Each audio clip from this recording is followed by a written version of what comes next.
ಅವ್ರಿಗೆ ನಾತ ಈಗಾಗಲೇ ನಮ್ಮ ಮಾರ್ಕೆಟಿಗೆ ಹೋದಾಗ ಒಂದು 4 ಮಂದಿ ಹೇಳಿದ್ರು, ಮೇಡಮ್ ಜಗ್ಗಿ ಹೊಲಸೈತ್ರಿ, ನಾರಕತೈತ್ರಿ ಅಂತ. ಇಲ್ಲ ನಾರ್ಲಿ, ಅಧಿಕಾರಿಗಳು AC ರೂಮ್ನಾಗ ಕುಂತು ಆರಾಮು ಜೀವನ ಮಾಡ್ತಾರ ನೋಡು, ಅವ್ರಿಗೆ ಇದು ನಾತ ಬಡಿಬೇಕು. ಅವ್ರಿಗೆ ನಾವಷ್ಟೇ ಯಾಕೆ ಈ ನಾತ ತಗೊಂಡನ್ನ.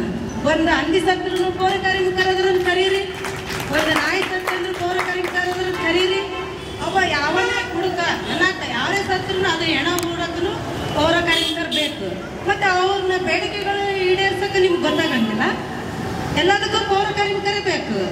ಮತ್ತೆ ಅವ್ರದ್ದು ಏನೈತೆ ಸಮಸ್ಯೆಗಳನ್ನ ತಿಳ್ಕೊಂಡು ಅವ್ರದ್ದು ಏನು ಬೇಡಿಕೆ ಐತೆ ಅದನ್ನ ಇದು ಮಾಡೋಕೆ ನಿಮ್ಗೆ ಯಾರಿಗೂ ಗೊತ್ತಾಗಂಗಿಲ್ಲ. ಊರು ಹೊಲಸ್ನಾರ್ಲಿ, ಓಣಿ ಹೊಲಸ್ನಾರ್ಲಿ, ಇದು ನಾತ ಎಲ್ಲಿ ತನಕ ಮುಟ್ಬೇಕಂದ್ರೆ ನಿಮ್ಮ ಬೇಡಿಕೆ ಈರೇರ್ತಾರೆ. ಈ ನಾತ ಹಂಗೆ ಹರಡ್ಲಿ, ಇದು ಗೊಬ್ಬ ನಾತ ಅವ್ರಿಗೆ ಬಡಿಬೇಕು. ನೀವಷ್ಟೇ ಯಾಕೆ ಅನ್ಭವಿಸ್ತೀರಿ ಅದನ್ನೆಲ್ಲ? ನಾವು ಸದಾ ನಿಮ್ಮ ಜೊತೆ ಇರ್ತೀವಿ. ಯಾವ ಟೈಮ್ ಬೇಕಾದ್ರೂ ಕರೀರಿ, ಸದಾ ನಿಮ್ಮ ಜೊತೆ ಇರ್ತೀವಿ. ನಾವು ದೊಡ್ಡ ಅಧಿಕಾರಿಗಳಿಗೆ ಇದ್ರದ್ದು ಗೊತ್ತಾಗಂಗಿಲ್ಲ.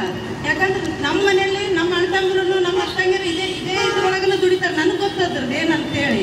ನಾನು ಪ್ರತಿ ಸರನು ಬಜಾರ್ಗೆ ಹೋಗೋ ಮುಂದೆ ಅವ್ರಿಗೆಲ್ಲರಿಗೂ ಹೇಳ್ತಿರ್ತೀನಿ, ನಾನು ಕೈಗೆಲ್ಲ ಇದು ಗ್ಲೌಸ್ ಹಾಕೋರಿ, ಮಾಸ್ಕ್ ಹಾಕೋರಿ, ನೀಟ್ನೆಸ್ ಇದು ಮಾಡ್ರಿ. ನೀವು ನಿಮ್ದು ಒಂದು ಜೀವನ ಐತಿ. ಯಾರೋ ಕರೀತಾರ ಚರಂಡಿ ಇಳಿ ಅಂತಾರ, ಇಳಿಬೇಡಂಗತ್ತೆ. ನಿಮ್ಮದು ಏನು ಸೌಕರ್ಯಗಳದನೋ ಅದು ನಂದು ಕೇಳಿ ಇಳಿರಿ. ನಿಮ್ದು ಜೀವನದ ನಾಳೆ ಮಕ್ಕಳದಾವು, ಎಲ್ಲ ನೋಡ್ಕೋಬೇಕು. ಅಂದ್ರೆ ಇಷ್ಟು ಎಲ್ಲ ಬೇಡಿಕೆನೂ ಈಡೇರಿಸ್ತಾರ. ಪೌರ ಕಾರ್ಮಿಕರ ಬೇಡಿಕೆನ ಯಾಕೆ ಈಡೇರಿಸಂಗಿಲ್ಲ? ಇದು ಪ್ರಶ್ನೆ. ಇದು ಯಾಕಪ್ಪ ಅಂದ್ರ ಒಂದ್ ಊರು ಸ್ವಚ್ಛ ಇರ್ಬೇಕಂದ್ರೆ ನೀವೆಲ್ಲರೂ ಬೇಕು. ನಿಮ್ಮ ಬೇಡಿಕೆನ ಈಡೇರಿಸಲ್ಲ ಅಂದ್ರ ಇದು ಎಲ್ಲಿ ತನ ಆಗುತ್ತಾಗ್ಲಿ. ಒಂದು ಹಂದಿ ಸತ್ತಿ, ಒಂದು ನಾಯಿ ಸತ್ತಿ ಅಂದ್ರೆ ಸೀದಾ ಹೋಯ್ತು ದೊಡ್ಡ ಅಧಿಕಾರಿಗಳು AC ರೂಮ್ನಾಗ ಕುಂತಿರ್ತಾರ, ಅವ್ರ ಮನೆ ಮುಂದೆ ಹೋಗಿರಿ ನೀವು. ಹೋಗಿ AC ರೂಮ್ನಾಗ ಅಂದ್ರೆ ಗೊತ್ತಾಗುತ್ತೆ ಇದು ವಾಸನೆ ಏನು ಅನ್ನೋದು. ಇವರೆಲ್ಲ ಪೌರ ಕಾರ್ಮಿಕರು ಹೆಂಗ್ ಜೀವನ ಮಾಡ್ತಾರ ಅನ್ನೋದು. ಯಾಕಂದ್ರೆ ಆರಾಮ್ ಸರಿ ಇದ್ದಾರೆ, ಏನು ಗೊತ್ತಾಗಂಗಿಲ್ಲ. ಅದು ಇಲ್ಲಿ ಬಂದು ದುಡ್ದವ್ರಿಗೆ ಗೊತ್ತು. ಅದು ನಾವು ಯಾಕೆ ಹೇಳ್ತೇವೆ ಅಂದ್ರೆ ನಮ್ಮ ಅಣ್ಣ ತಮ್ಮರು ಇದ್ರಲ್ಲೆಲ್ಲ ಕೆಲಸ ಮಾಡ್ತಾರ, ನಮ್ಮ ಅಕ್ಕಂಗಿಯರು ಇದ್ರಲ್ಲೇ ಕೆಲಸ ಮಾಡ್ತಾರ. ನಾವು ಪೌರ ಕಾರ್ಮಿಕರದ್ದು ಇದು ಕುಟುಂಬದಿಂದ ಬಂದವರು, ನಮಗೆ ಗೊತ್ತದು ನೋವುಗಳೆಲ್ಲ. ಎಲ್ಲದನ್ನು ಮಾತಾಡ್ಬೇಕಂತಿತ್ತು, ಅವಕಾಶ ಸಿಕ್ಕಿದ್ದಿಲ್ಲ. ಆದ್ರೆ ಈಗ ಸಿಕ್ಕೈತೆ. ಇದನ್ನ ಒಟ್ಟ ಮುಂದುವರಿಸ್ರಿ, ಇದನ್ನ ಬಿಡ್ಬಾಡ್ರಿ. ಎನಿ ಟೈಮ್ ಎಲ್ಲಿ ಅಂದ್ರಿ, ಬೆಂಗಳೂರು ಅಂದ್ರಿ, ಎಲ್ಲಿ ಅಂದ್ರಿ, ನಾವು ಬರಕ್ಕೆಲ್ಲ ಸಿದ್ಧ ಇದೀವಿ. ನಾವೆಲ್ಲ ಭೀಮ್ ಆರ್ಮಿಯವರು ಬರ್ತೀವಿ, ನಮ್ಮ ದಿಬ್ಬು ದೀಕ್ಷಿತ್ ಸಂಸ್ಥೆಯಿಂದ ಬರ್ತೀವಿ, ಯೂನಿಯನ್ ಟ್ರಸ್ಟ್ಲಿಂದ ಬರ್ತೀವಿ. ಇನ್ನೂ ಸಾವಿರಾರು ಜನದಿಂದ ಕೂಡಿ ನಿಮ್ಗೆ ಬೆಂಬಲ ನೀಡ್ತೇವೆ ಅಂತ ಹೇಳ್ತೀವಿ. ಯಾವುದಕ್ಕೂ ಎದೆಗೂಗದೆ ಇದನ್ನ ಮುಂದಡಿಸ್ರಿ ಅಂತ ಹೇಳ್ತೀನಿ. ನಾನು ಇಷ್ಟೇ ನನ್ನ ಮಾತು ಮುಗಿಸ್ತೀನಿ. ಜೈ ಭೀಮ್. ಯಾಕಂದ್ರೆ ಈ ಕೊರೋನಾ ಸಮಯದಾಗ ಯಾರು ಎಲ್ಲೆಲ್ಲ ಮುಟ್ಕೊಂಡು ಕೂತರು, ಡಾಕ್ಟರ್ಸ್ ಸದ್ಯಕ್ಕೆ ಮುಟ್ಕೊಂಡು ಕೂತರು. ಡಾಕ್ಟರ್ಸ್ ಏನು ಆಗಲಿಲ್ಲ, ಕೆಲವೊಂದು ಡಾಕ್ಟರ್ನ ಸ್ಟಾರ್ಟ್ ದುಡಿದ್ರು. ಪೌರ ಕಾರ್ಮಿಕರು ಹೋಗಿ ಯಾರು ಮನೆಯಲ್ಲೇ ಕುಂದಿರಲಿಲ್ಲ.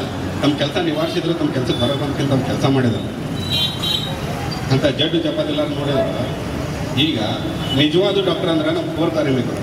ಅದು ಯಾವ ಥರ ಅಂದ್ರೆ ಇವ್ರ ಕೈಯಾಗ ಒಂದು ಸಲಿಕೆ, ಒಂದು ಪಿಕಾಸಿ ಇರ್ತೈತಿ. ನಮ್ಮ ಡಾಕ್ಟರ್ಸ್ ಕೈಯಾಗ ಒಂದು ಇಂಜೆಕ್ಷನ್, ಒಂದು ಸಿರಂಜಿ ಇರ್ತೈತಿ. ಅವರು ವೈಟ್ ಬಟ್ಟೆ ಧರಿಸ್ಕೊಂಡು ಇಂಜೆಕ್ಷನ್ ಮಾಡ್ತಾರ. ನಮ್ಮವರು ಪೌರ ಕಾರ್ಮಿಕರು ಖಾಕಿ ಬಟ್ಟೆ ಹಾಕೊಂಡು ದರ್ಶನ ಮಾಡ್ತಾರೆ.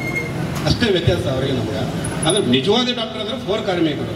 ಅದು ಯಾಕೆ ಹೇಳ್ತಿದ್ರೆ ಅಂದ್ರೆ ಈ ಮಾತು ನಾನು ದೂರಿಲ್ಲ, ನಡೆದ ಘಟನೆ ಹೇಳಕತ್ತೀನಿ. ಈಗ ಒಂದು ವಾರದಿಂದ ನಮ್ಮ ಮನೆ ಪಕ್ಕನ ಅವ್ರು ನನಗೆ ಹೇಳಿದರು, ಚರಂಡಿ ತುಂಬಬೇಕಪ್ಪ ಸ್ವಲ್ಪ ಹೇಳ್ಕೊಂಡು ಹೇಳಂತ ಅವ್ರು ಹೇಳಿದ್ರಂತ ಯಾರು ಬಂದಿರಲ್ಲ. ನಾ ಬಂದು ಹೇಳಿದೆ, ಸ್ವಲ್ಪ ಫೋನ್ ಮಾಡ್ತೀರಿ ನಮ್ಮ ಬಸಣ್ಣವ್ರಿಗೆ ಮನೆ ಹೇಳಿದ್ದೆ. ಹೇಳಿದ್ರು ಆಯ್ತಪ್ಪ ಕಳಿಸ್ತಿದ್ರೆ ಕಳಿಸಿದ್ರು ಅವರು. ಆ ಕಳಿಸೋ ಮಠ ಅದು ತುಂಬಿ ನಾರೋ ಮಠ ಅವ್ರ ಮನೆಯಾಗ ಯಾರು ಊಟ ಮಾಡಿದ್ರು, ಮೂರು ಬಂದರು. ಅದು ಮನೆ ಚಾವಿಯಾಗಿ ಹೊರಗಡೆ ಹೋಗಿದ್ರು. ಯಾವ ಡಾಕ್ಟರ್ ಬಂದು ಅವ್ರನ್ನ ಚೆಕ್ ಮಾಡಿದ್ರು.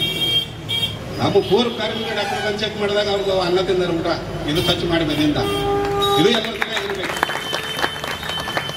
ಅದಕ್ಕೆ ದಯವಿಟ್ಟು ಮೆಡಿಕಲ್ ಸಾರ್ವಜನಿಕರಾಗಲಿ ಎಲ್ಲರಾಗಲಿ ಸಪೋರ್ಟ್ ಮಾಡಿ ಕೃಷಿಯಿಂದ ಸರ್ಕಾರದಿಂದ ಅದೇನು ಬರೋದು. ನಮ್ಗೆ ಗಿರೀಶ್ ಸರ್ ಹೇಳಿದ್ರು, ಮುಂದಿನ ದಿನಮಾನದಲ್ಲಿ ಇಲ್ಲಿ ಕೂತ್ರೆ ಕೆಲಸ ಆಗ್ಲಿಕ್ಕಂದ್ರೆ ಮುಂದೆ ವಿಧಾನಸಭೆಗೆ ಹೋಗೋಮಂದ್ರೆ ಎಲ್ಲರೂ ಸಪೋರ್ಟ್ ಮಾಡಿ ನಾವು ಅವ್ರು ಕೂಡ ಅವ್ರ ಜೊತೆಯಲ್ಲಿ ಅವ್ರ ನಡಿಗೆಯಲ್ಲಿ ನಾವು ಹೆಜ್ಜೆ ಆಗ್ತೇವೆ ಅಂತ ಕೇಸಿಂದ ನಮ್ಮ ದಿಬ್ಬು ದೀಕ್ಷಿತ್ ಸಂಸ್ಥೆ, ನಮ್ಮ ಬೀದಿ ವ್ಯಾಪಾರದವರು, ನಮ್ಮ ಬೀದಿ ವ್ಯಾಪಾರ ವಿಭಾಗ ಮತ್ತು ನಾವು ಎಲ್ಲ ಸೇರಿಕೆಸಿಂದ ನಮ್ಮ ಭೀಮ್ ಆರ್ಮಿಯವರು ಎಲ್ಲರೂ ಸೇರಿಕೆಸಿಂದ ಆ ಕೆಲಸ ಮುಂದಿನ ದಿನಮಾನದಲ್ಲಿ ಅವ್ರಿಗೆ ಯಾವಾಗಲೂ ಸಪೋರ್ಟ್ ಅದೇವು.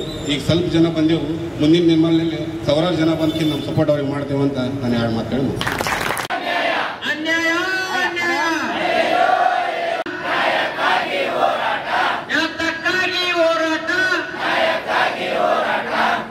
ಕರ್ನಾಟಕ ರಾಜ್ಯ ಪೌರ ನೌಕರ ಸಂಘಕ್ಕೆ ಏನೇ ಬರಲಿ. ಇನ್ನಷ್ಟು ಅಪ್ಡೇಟ್ಗಳಿಗಾಗಿ ಫಾಲೋ ಮಾಡಿ ವಿಜಯ ಧ್ವನಿ ನ್ಯೂಸ್.